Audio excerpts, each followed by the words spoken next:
character, we're going to go inside of our main loop here. And we're going to say player is equal to pygame.rectangle with a capital R. It's just going to be rect. And then we're going to pass the X position, Y position, with مونليزي انا our player. انت عربي Before I go here, I'm gonna create ايش عم بيقول؟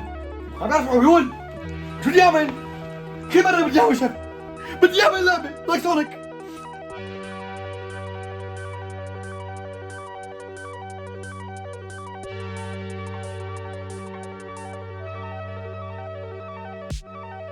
English is an integral part of computer science, and it acts as an extra hurdle for English as a second language speakers learning to code.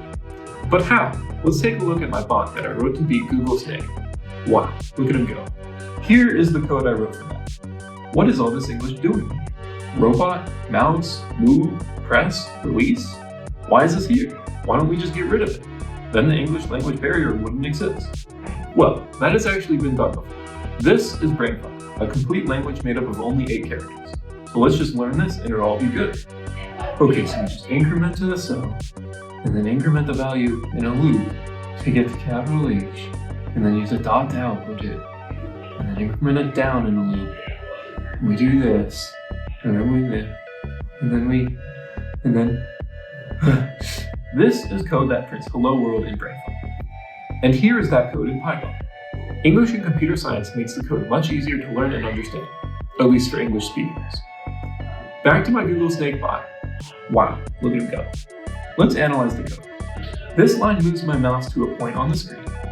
These 2 lines press and release the mouse, and this line makes the code wait 300 milliseconds. The next 3 lines repeat that somewhere else on the page. We then press the right arrow key. This is the starting process for a game of Google Snake. We first click here, then click here, then press right to start the game. This ease of understanding is not available to people who don't speak English, and it makes it harder for ESL speakers to learn, read, and write code. On top of that, essential resources such as API documentation. APIs, or application programming interfaces, are pieces of code that allow different apps to talk to each other. For example, if you wanted to scrape Twitter data and analyze it with Python, you would use the Twitter API. Educational material like textbooks and YouTube videos, and online discussion forums like Stack Overflow are rarely available to ESL speakers. Lastly, ESL speakers have trouble with professional communication, which you will see later in this video. With all these barriers, why not just teach ESL speakers English? So an interface is just a collection of methods, and a class can implement this interface if it implements all of the methods.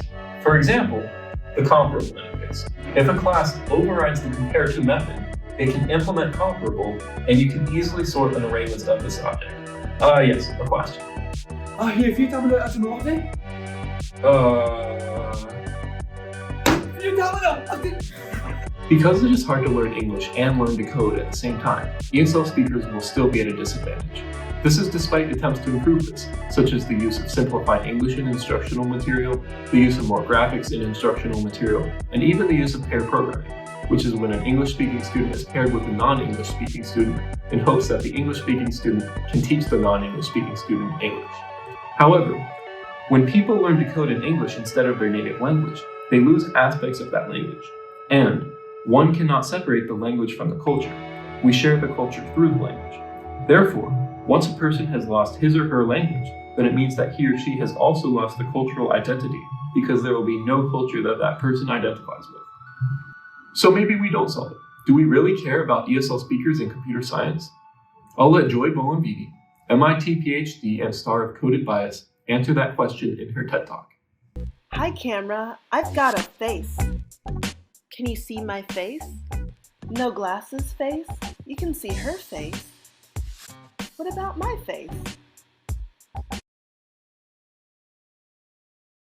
Well, I've got a mask.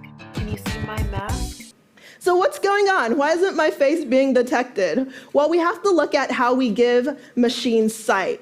Computer vision uses machine learning techniques to do facial recognition. So how this works is you create a training set with examples of faces. This is a face, this is a face, this is not a face. And over time, you can teach a computer how to recognize other faces. However, if the training sets aren't really that diverse, any face that deviates too much from the established norm will be harder to detect, which is what was happening to me. So what can we do about it? Well, we can start thinking about how we create more inclusive code and employ inclusive coding practices. It really starts with people. So who codes matters? Are we creating full spectrum teams with diverse individuals who can check each other's blind spots? Diversity in creative teams is needed to reduce bias and solve problems for diverse people. This extends to ESL speakers and problems such as speech recognition, personalized learning courses, and different languages and applications. The other solution to this problem is translation. If we translate all of the resources that are available in English to other languages, everyone can code in their own language. Here is the current state of that solution. This is Code International, a tool which can translate code between human languages, powered by Google Translate. It does this by splitting the code into 4 parts: comments, which are the descriptions of the code written by the programmer, the mutables, the keywords built into the code itself, target identifiers, the function and variable names, and string literals, the representation of human language usually used to print outputs or display words in a program. Code International then uses Google Translate to translate the comments, target identifiers, and optionally the string literals, as these are sometimes used in the functionality of the code. Importantly, this does not translate mutables and does not even take into consideration other resources like APIs, educational material, and most importantly, online discussion forums. So what can I do about this? I want to create a program that can allow a user to translate any part of the screen at any time, and then uses text-to-speech to say that translation. Yes, the very good-looking person in the back. Hi, yes, thank you. Aren't inline translators already a thing? Wow, what a great question. Yes, they are, but they are mostly browser-based and only able to translate text within that browser. This is not always sufficient, as there is a lot of code in pictures or videos, like this code that I use for my MATLAB final project. To create this program, first I need to take a screenshot. Then I need to get the text from the image. Next, I need to translate the text. Finally, I need to use text-to-speech to say the translation. Let's write some code to take a screenshot.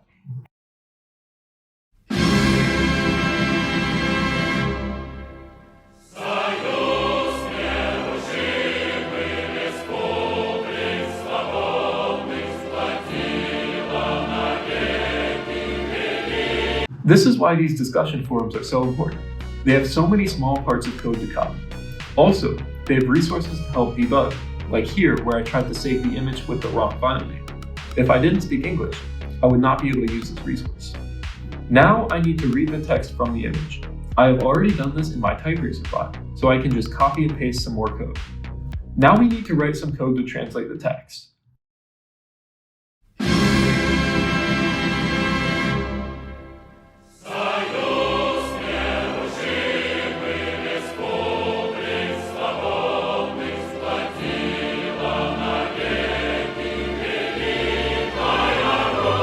Finally, we need to write some code to use text-to-speech in a different language.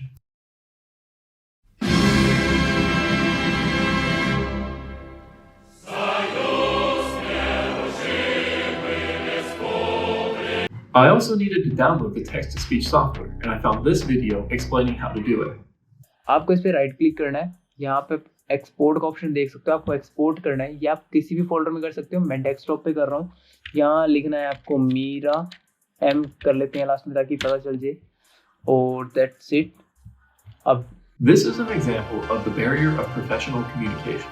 Although this person knows the material, they're having trouble communicating it to other people due to the language barrier. Because of this, they are less likely to get hired by an employer. Back to my code, all that is left to do is to spruce up the user interface a little bit.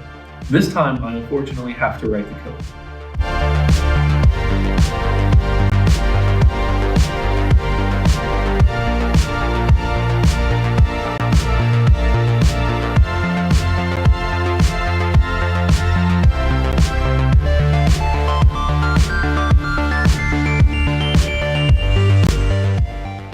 I ended up adding a translation to Arabic, Spanish, and Chinese, and I wanted to add Sinhala, but it turns out there was yet another language barrier.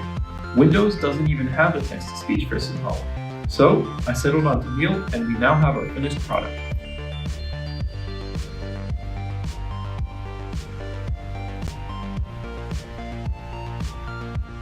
كنا نحاول الوصول إليك حول الضمان الممتد لسيارتك.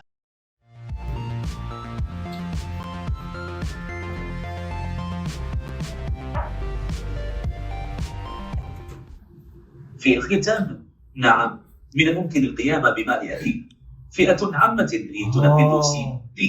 هلا فهمت.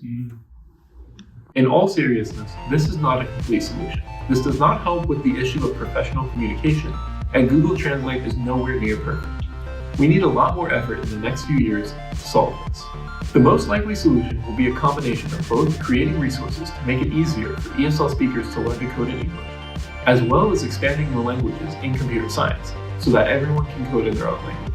Ideally, this would preserve the culture of ESL speakers, preserve the resources of online discussion forums and APIs, and solve the English language barrier in computer science.